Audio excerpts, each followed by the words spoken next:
Good morning friends. यदि मेरे video आपको पसंद आते हैं तो वीडियो के नीचे जो सब्सक्राइब का बटन है और बेल आइकन है वो जरूर दबाएं। आज हम एक नए टॉपिक घन और घनमूल संख्याओं के बारे में बात करना चाहते हैं। दोस्तों, किसी भी संख्या का घन निकालना हो तो उसके ऊपर घात 3 लगा देते हैं। जैसे 3 का घन 3 की घात 3। इसका मतलब ये हो गया है कि ये खुद संख्या खुद से ही 3 बार गुणा होगी, ध्यान रखना, जुड़ेगी नहीं। 3 गुना 3 गुना 3, 3 को 3 से क्या 9, 9 3 27।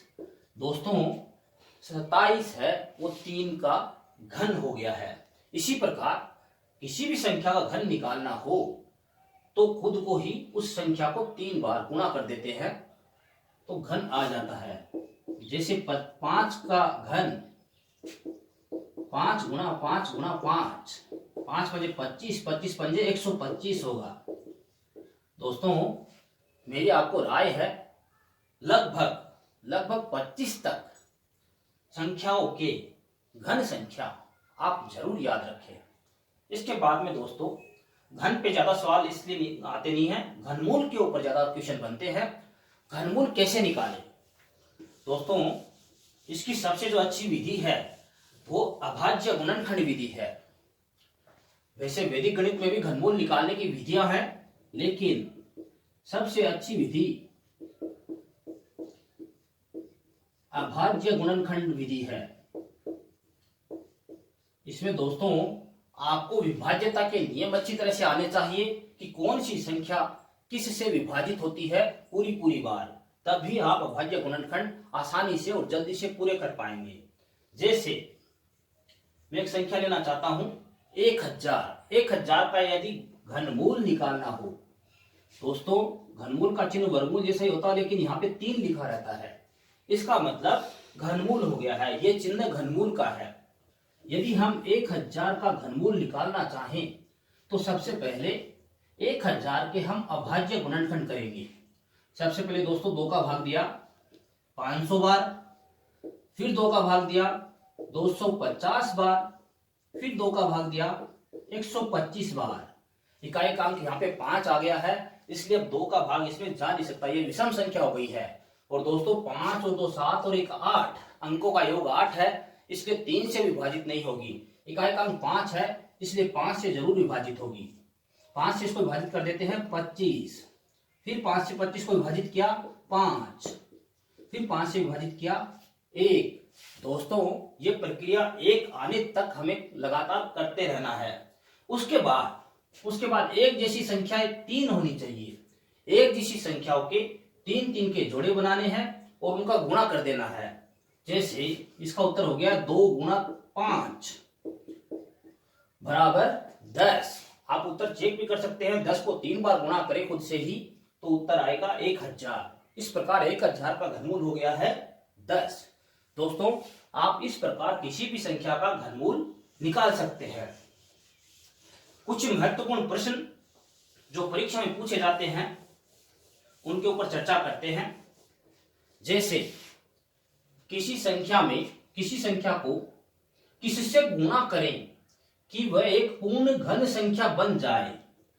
इससे गुणा करें कि वह एक पूर्ण घन संख्या बन जाए। जैसे हमें दिया गया 64 को किससे गुणा करें कि यह एक पूर्ण घन संख्या बन जाए, तो हमें 64 के अभाज्य गुणनखंड शुरू करने हैं। 2 से भाग दिया 32, 2 से भाग दिया 16, 2 से भाग दिया 8, 2 से भाग दिया 64 तो खुद एक पूर्ण घन संख्या ही है 4, 2 से भाग दिया 2। यहाँ पे दोस्तों 3 के पूरे जोड़े बन रहे हैं। कोई अलग संख्या लेते हैं, जैसे मान लीजिए 100 ले लेते हैं। 100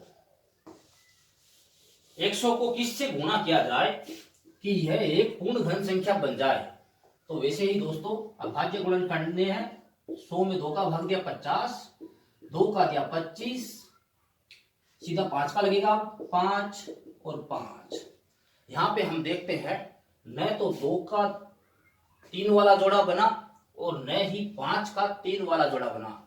पूरा जोड़ा बनाने के लिए तीन तीन के जोड़े बनाने के लिए हमें एक तो 2 चाहिए और एक 5 भी चाहिए, यानी 2 गुणा 5 यानी 10। इस संख्या को हम यदि 10 से गुणा करें तो यह एक पूर्ण वर्ग संख्या बन जाएगी। इसी प्रकार दोस्तों दूसरे प्रकार के जो सवाल पूछे जाते हैं वो पूछे जाते हैं कि किसी संख्या में किसका भाग दिया जाए, किसका भाग दिया जाए कि यह एक पूर्ण वर्ग संख्या बन जाए। तो दोस्तों एक उदाहरण लेते हैं, जैसे संख्या ले ली हमने 2000 के अभाज्य गुणनखंड करते हैं। सबसे पहले 2 का भाग 1000, 2 का भाग 500, 2 का भाग 250, 2 का भाग 125, फिर 5 का 25, फिर 5 का 5, फिर 5 का 1 आने तक ये प्रक्रिया शुरू चलती रहनी है। इसके बाद में दोस्तों हम देखेंगे 3 के जोड़े के अलावा कौन सी संख्या बच गई है। जैसे यहाँ पे 5 का 3 का जोड़ा बन गया, यहाँ पे 2 का जोड़ा बन गया है, एक संख्या अतिरिक्त है 2, यानी इस संख्या में 2 का भाग यदि देवें तो यह एक पूर्ण घन संख्या बन जाएगी। तो दोस्तों गुणा और भाग में ध्यान रखना है, अभाज्य गुणनखंड करके हम पता लगा सकते हैं कि किस संख्या का भाग या फिर गुणा दिया जाए। इसी के साथ दोस्तों कई प्रश्न ऐसे आते हैं कि क्या जोड़े या क्या घटाएं जिससे संख्या पूर्ण वर्ग संख्या बन जाए। तो दोस्तों जैसे मान लीजिए ये प्रश्न आ गया है कि इस संख्या में क्या जोड़े कि यह एक पूर्ण वर्ग संख्या बन जाए।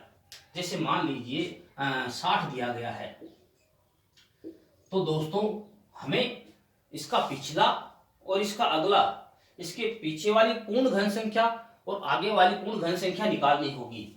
जैसे यदि 3 तिया 9, 3 तिया 9, 9 ती 27, 4 चौके 16, 16 चौके 64, इससे पिछले वाली पूर्ण घन संख्या है वो 27 है, इससे अगले वाली पूर्ण घन संख्या है वो 64 है।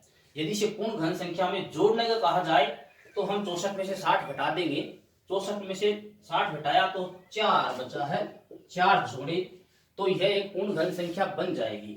और दोस्तों यदि घटाए पूछें कि इसमें से क्या घटाएं कि यह पूर्ण वर्ग संख्या बन जाए, तो जो पीछे वाली पूर्ण घन संख्या है वो इसमें से घटा देंगे, 27 और ये हो गया 30, 33।